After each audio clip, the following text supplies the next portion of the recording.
Very good evening dear friends. UN charter, United Nation charter 1945, इसमें आज part 3 की हम बात करेंगे। इससे पहले हम इसके जनरल प्रोविजन डील कर चुके हैं। फ्रॉम आर्टिकल 1 से लेकर के हमने आर्टिकल कहाँ तक किया है, 8 तक। आर्टिकल 8 तक टोटल 2 चैप्टर इसके हम कवर कर चुके हैं। ठीक है, टोटल 3 चैप्टर, सॉरी। तो आज हम पार्ट 3 में चैप्टर 4 जो कि बात करता है किससे, रिगार्डिंग जनरल असेंबली की। ठीक है, जनरल असेंबली, ये जो आप देख रहे हैं ये हेडक्वार्टर है किसका, जनरल असेंबली का, जिसे महासभा कहा जाता है। कहाँ पे है, न्यूयॉर्क में है। कहाँ पे है ये, न्यूयॉर्क, यूएसए में। It is the one of the principal organ of United Nation. UN charter के कितने ऑर्गन्स हैं, ये बात कहाँ दी गई है, ये हमने पढ़ा था कहाँ पे, आर्टिकल 7 में पढ़ा था। अब देखिए इसके जो इंपॉर्टेंट ऑर्गन्स की हमने बात की थी, एक बार रिवाइज कर लेते हैं ताकि आपको अच्छे से याद रहे। Article 7 of the chapter 3 of United Nation charter, UN charter का जो आपका आर्टिकल 7 है वो ये कहता है कि यूनाइटेड नेशन को कितने प्रिंसिपल ऑर्गन में डिवाइड किया गया है। टोटल 6 प्रिंसिपल ऑर्गन रहेंगे। General assembly, security council, economic and social council, ट्रस्टशिप council, your international court of justice and secretariat. और जिसमें जनरल असेंबली है ये आर्टिकल 9 से लेकर के 22 तक इसमें प्रोविजन दिए गए हैं किस तरह से इसकी कंपोजिशन होगी, वोटिंग प्रोसीजर क्या होगा और इसका जो प्रेसिडेंट है वो किस तरह से सिलेक्ट किया जाएगा। तो आज के वीडियो हम डील करेंगे आर्टिकल 9 से लेकर 22 तक। आप देख सकते हैं ये आपका हॉल है, hall of the inside this building. ये बिल्डिंग कहाँ की है, जनरल असेंबली की है। और इसके टोटल मेंबर्स कितने हैं, अगर मैं इस चीज पे चर्चा करूं कि मेंबर्स कितने हैं, तो आज के दिन 193 कंट्रीज हैं जो इसकी मेंबर है। इंडिया, बिल्कुल इंडिया भी इसका मेंबर है, ये भी आपको याद रखना है। अब ये 2 तरह से इंपॉर्टेंट हो जाता है। एक तो इंपॉर्टेंट क्यों हो जाता है कि इसके जो प्रेसिडेंट है वो इंडिया आने वाले हैं। सबसे इंपॉर्टेंट चीज मैं आपको बता रहा हूं, मैं सिर्फ उन्हीं चीजों को लेकर डिस्कशन करूंगा जो आपके यूपी के एग्जाम के एंगल से इंपॉर्टेंट है, क्योंकि एग्जाम आने वाला है। देखिए सबसे पहली चीज तो क्या है कि फर्स्ट प्रेसिडेंट कौन था, who is the first president of general assembly.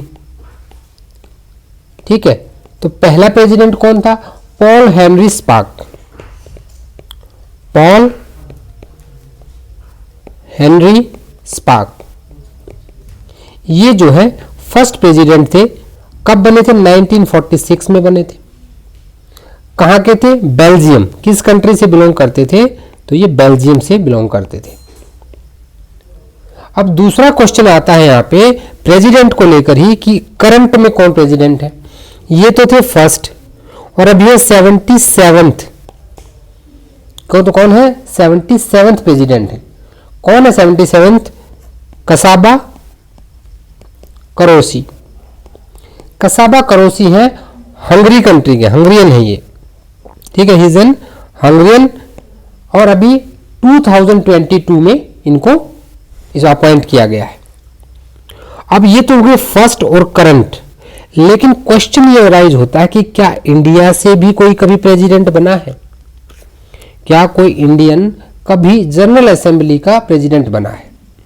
तो बिल्कुल बना है। इंडिया से कौन बना है, ये आपके लिए सबसे इंपॉर्टेंट है, इसको याद रखिएगा। अब ये देखिए 2 चीजें और यहाँ पे, जो कसाबा करोसी है ये 29 जनवरी को ऑफ 2023 इंडिया में आने वाले हैं।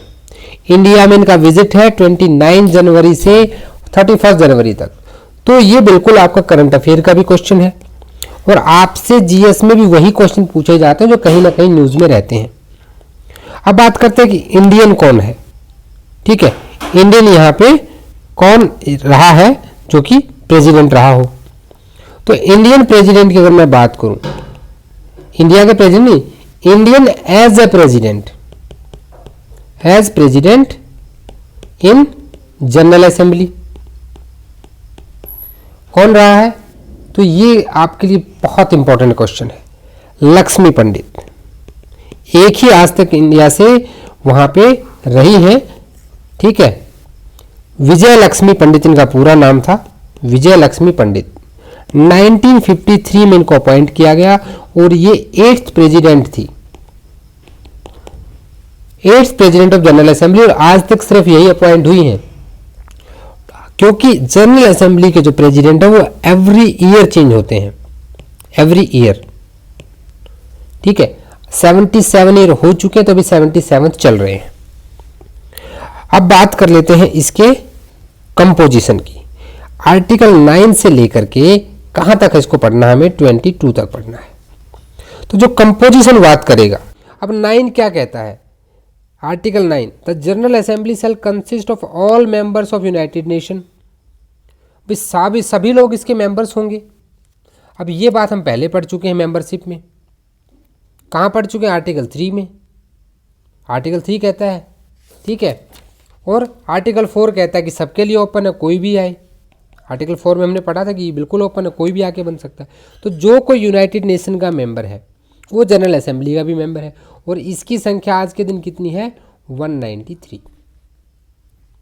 Each member shall have not more than 5 representative. यानी कहने का मतलब ये है कि कोई भी कंट्री जो मेंबर ऑफ जनरल असेंबली है, मेंबर ऑफ यूनाइटेड नेशन है, वो अपने 5 रिप्रेजेंटेटिव भेज सकता है, 5 रिप्रेजेंटेटिव। लेकिन जब वोटिंग की बात आएगी किसी में भी, तो भैया आपने 1 2 3 4 5 भेज दिए, लेकिन वोट करने का अधिकार किसी एक को ही होगा। ठीक है, कोई एक ही वोट कर सकता है।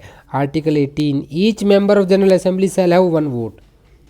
रिप्रेजेंटेटिव 5 भेज दो, ठीक है, 5 बंदे जाओ वहाँ पे, लेकिन वोट कोई एक ही कर सकता है।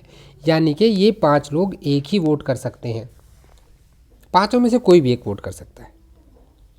अब आर्टिकल 9 आपको क्लियर हो गया। अब आते हैं इसके फंक्शंस और पावर्स के ऊपर। फंक्शन और पावर दिए गए आर्टिकल 10 से 17 तक।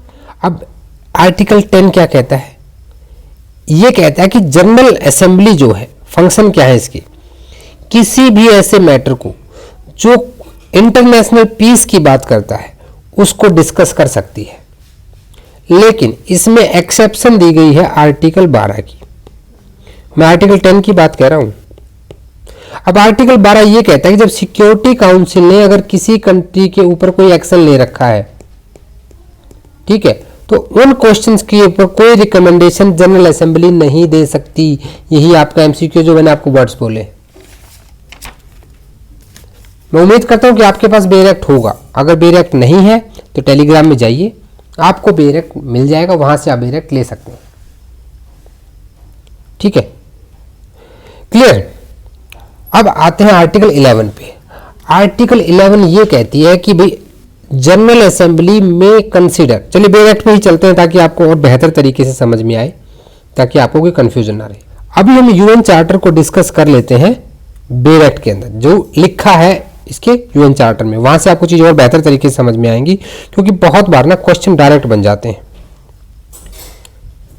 हम बात कर रहे थे आज जनरल असेंबली की। आर्टिकल 9 आपने देख लिया कि जो सभी इसके मेंबर रहेंगे, ठीक है। रीड विद आर्टिकल 4, कोई नया मेंबर कैसे बनाया जाता है। कोई भी देश अपने 5 रिप्रेजेंटेटिव भेज सकता है, लेकिन वो वोट करने का अधिकार एक ही होगा। Read with article 18। अब आते हैं फंक्शंस एंड पावर्स के ऊपर।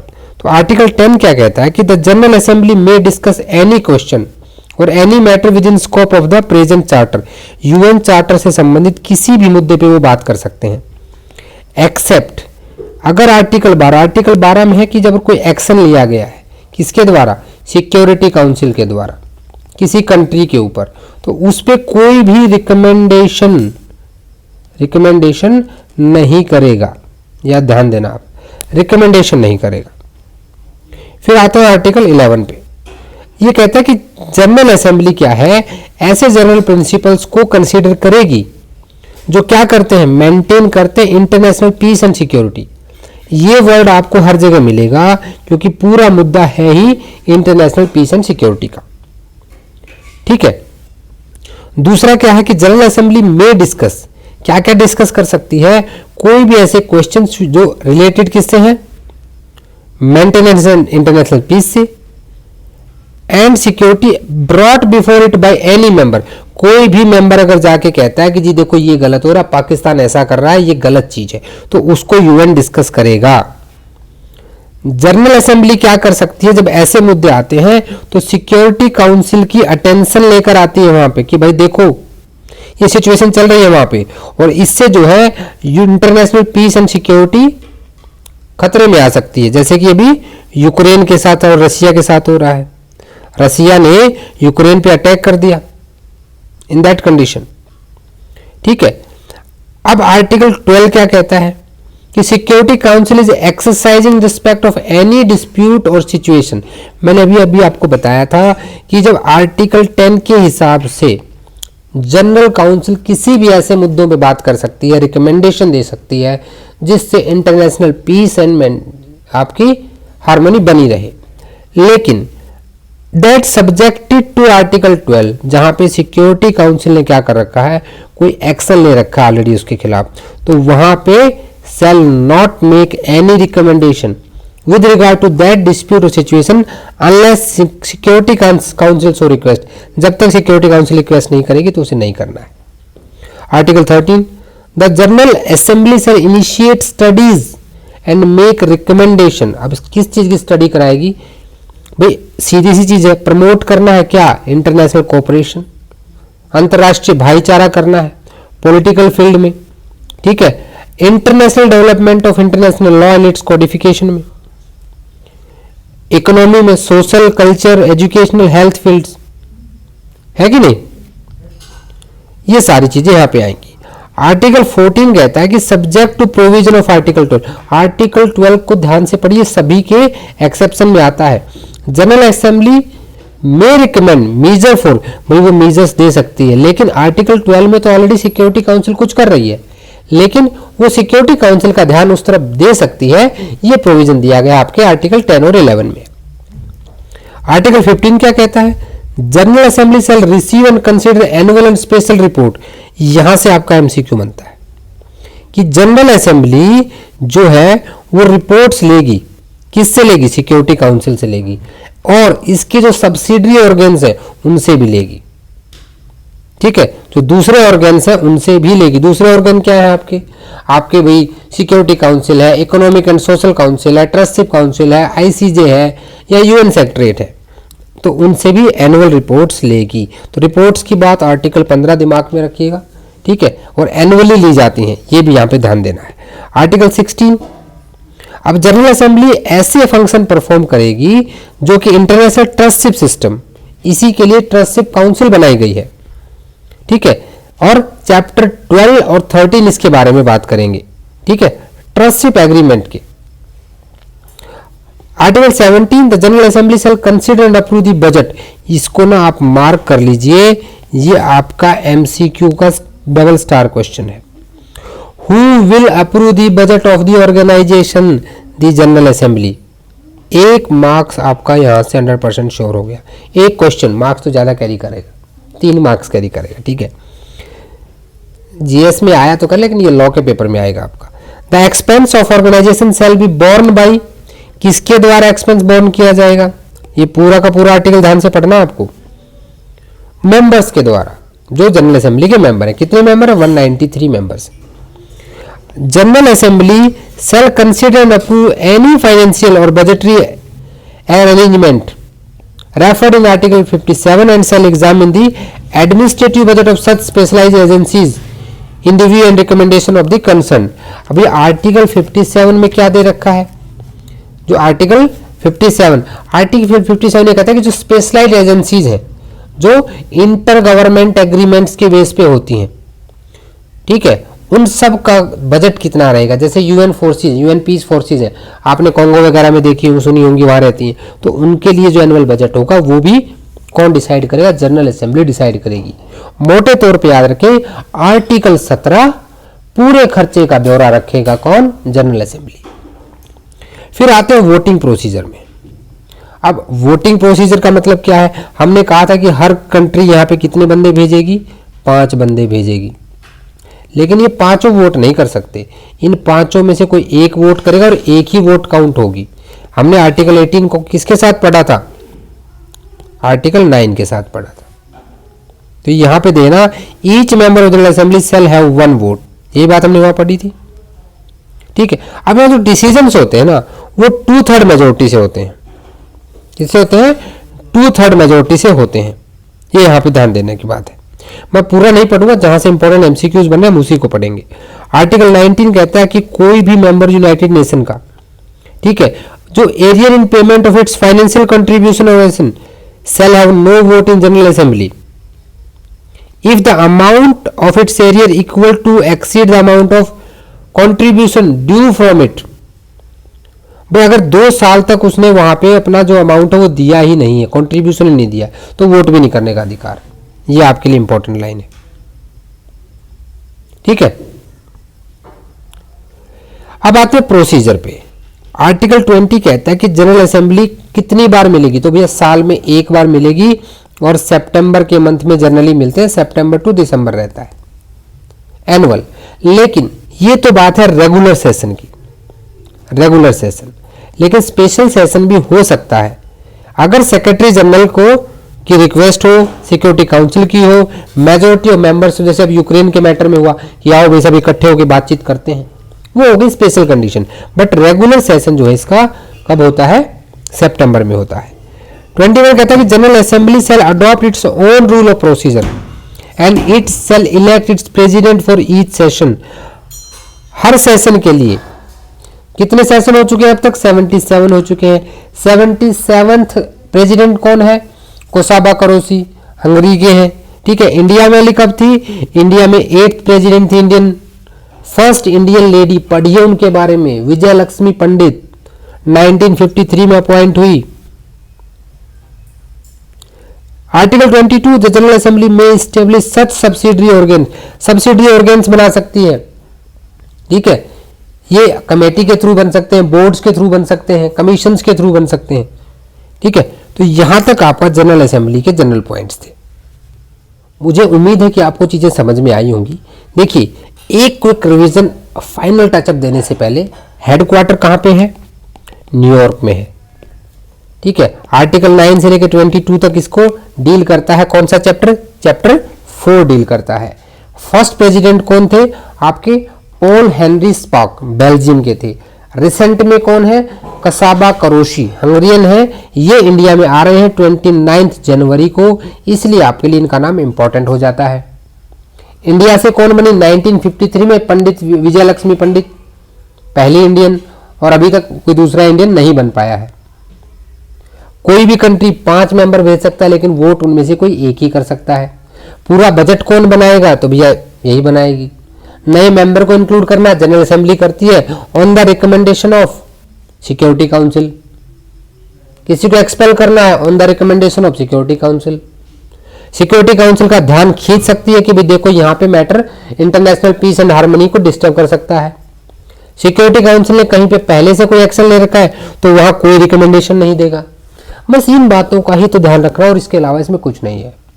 मुझे पूरी उम्मीद है कि आपको वीडियो बहुत अच्छा लगा होगा। अगर अच्छा लगा तो एक लाइक, थोड़ा सा ही जोर लगता है, एक टच करने में कुछ नहीं है, आप लाइक कर दें, इससे आपका प्यार मोहब्बत मिलता है और हमें और अच्छा करने की प्रेरणा भी मिलती है। वीडियो अगर आपको लग रहा है कि नॉलेजेबल है, इसको फ़ायदा मिल सकता है आपके कलीग्स को, फ्रेंड्स को, क्लासमेट्स को, तो प्लीज़ शेयर कर दें और कमेंट जरूर कर दें कि आपको वीडियो कैसा लगा। मुझे पूरा विश्वास है कि आपने चैनल को सब्सक्राइब कर लिया होगा। आप मुझे मेल कर सकते हैं, टेलीग्राम ग्रुप को ज्वाइन कर लें जहाँ पे क्वेश्चन पोल, स्टडी मटेरियल और इसका बेयर एक्ट आपको मिल जाएगा। अगर बेयर एक्ट आपके पास नहीं है तो कोई चिंता की बात नहीं, आपके लिए बेयर एक्ट बना दिया गया है। ग्रुप में जाइए और आप बेयर एक्ट वहाँ से डाउनलोड कर लीजिए। सोशल मीडिया हैंडल पर भी हमें फॉलो करें और अपने सोशल मीडिया हैंडल्स पर भी शेयर करें। मिलते हैं नेक्स्ट वीडियो में, तब तक के लिए जय हिंद, जय भारत।